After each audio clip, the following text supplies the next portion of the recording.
Hello बच्चों, let's see this question.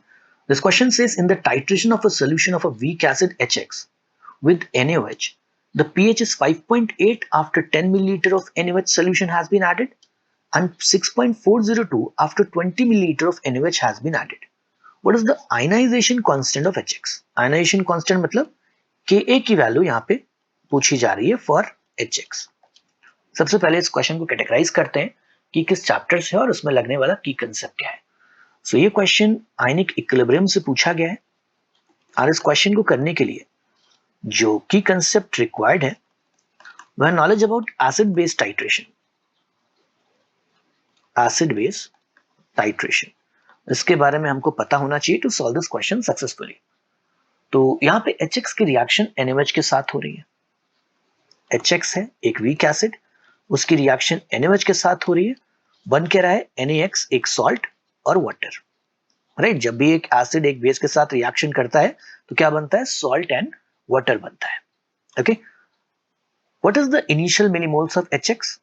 हमको नहीं पता क्योंकि ना तो हमको यहाँ पे मोलारिटी दे रखी है ना तो हमको उस HX का वॉल्यूम दे रखा है.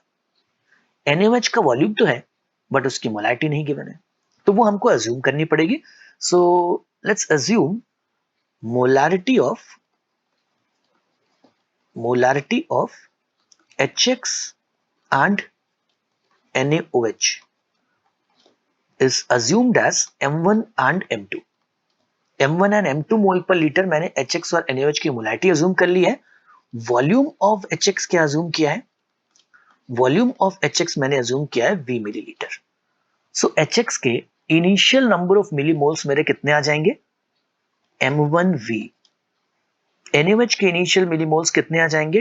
10 M2, क्योंकि पहले केस के लिए जब pH 5.8 है उसके लिए वॉल्यूम जो डाला हुआ है NaOH का है वो है 10 मिलीलीटर. ओके, सो ये इनिशियल मिलीमोल्स है. NaX का 0 होगा, H2 का भी 0 होगा. जब रिएक्शन होगी तो NaOH पूरी तरीके से कंज्यूम हो जाएगा और HX वहां पे बच जाएगा, क्योंकि अगर आप pH देखो तो pH दे रखा है 5.8 which is lesser than 7, यानी सोल्यूशन अभी भी एसिडिक है. सो 10 M2 पूरी तरीके से खत्म होगा. It is the limiting reagent here. HX बचेगा कितना? M1V minus 10 M2 और NaX कितना बनेगा यहाँ पे? 10 M2 के बराबर. These are the millimoles of HX and NaX after the reaction.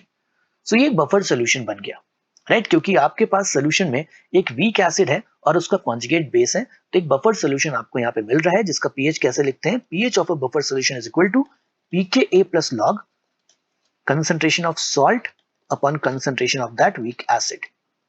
Values यहाँ पे डाल देते हैं. सो pH कितना है? 5.8.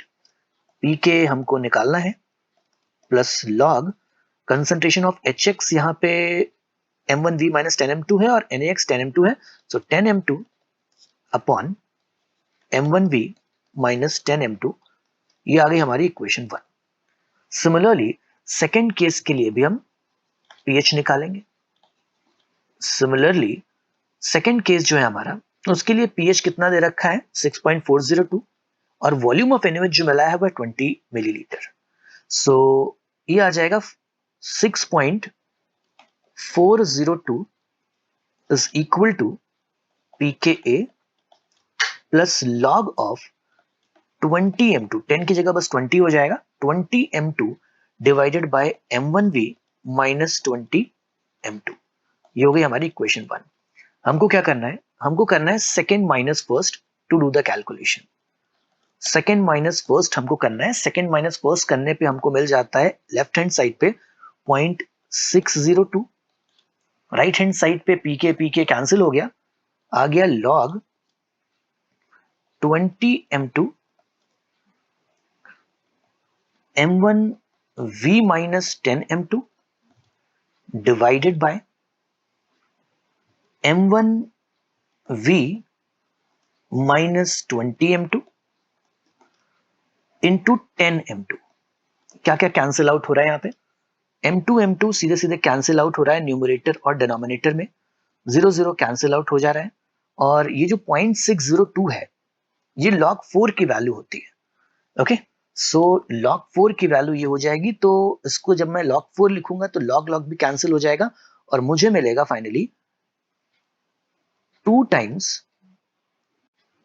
2 times m1v minus 10 m2 is equal to 4 times m1v minus 20 m2. Okay, 2 2s are 4. क्या मिलता है अभी? यहां पे मिलेगा m1v minus 10 m2 is equal to 2 m1v minus 40 m2. इसको सॉल्व करते हैं. इसको फर्दर सॉल्व करने के बाद हमको क्या मिलेगा? हमको मिलता है m1v is equal to 30 m2. यानी m1v by m2 की जो वैल्यू आएगी यहां से वो आ जाएगी 30. अब इस वैल्यू को हमको सब्स्टिट्यूट करना है इक्वेशन 1 में. इक्वेशन 1 में हमारे पास क्या था? हमारे पास था 5.8 is equal to pk plus log 10 m2 upon m1v minus 10 m2. मुझे यहाँ पे ऊपर नीचे m2 से डिवाइड कर देना है, जिससे आ जाएगा 10 upon m1v by m2 minus 10, और हमको m1v by m2 की वैल्यू यहाँ पे सब्स्टिट्यूट कर देनी है. तो substituting in equation 1 क्या मिलता है हमको?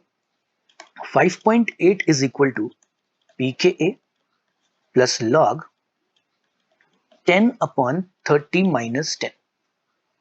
pka की वैल्यू क्या निकल के आ जाएगी? It is 5.8 minus log 1 by 2.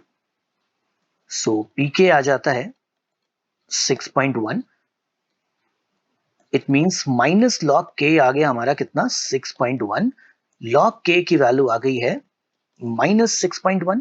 इसका जब एंटी लॉग लेंगे तो k की वैल्यू निकल के आती है 7.9 into 10 raised to the power minus 7. This is our final answer. This is the dissociation constant and this is our final answer. I hope you have understood it.